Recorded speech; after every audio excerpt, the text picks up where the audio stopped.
আসসালামু আলাইকুম। আমি মোহাম্মদ সুজন বলছিলাম। আমরা আমাদের এই গাড়িটা সার্ভিস দিচ্ছি। তো আমরা আমাদের কাছ থেকে যারা গাড়ি কিনবেন তারা সঠিক টাইমে সার্ভিস করে নেবেন এবং আমরা সার্ভিস দিতে বদ্ধপরিকর, যাতে আপনাদের গাড়িগুলো ভালো থাকে। এই কামনায় আমাদেরকে সবসময় পাবেন আপনারা, সমস্যা নাই।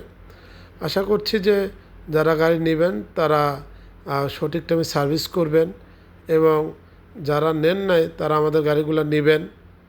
নিলে আপনারা সার্ভিস নিয়ে দুশ্চিন্তা করতে হবে না, কারণ আমরা সার্ভিস দিয়েই সবার কাছে পৌঁছাইতে চাচ্ছি এবং আগামীতে আরও ভালো বেটার সার্ভিস দিব এই আশা করতেছি। সবাই ভালো থাকবেন, সবাই নিরাপদ থাকবেন, সবাই সুন্দরভাবে গাড়ি পরিচালনা করবেন। আসসালামু আলাইকুম।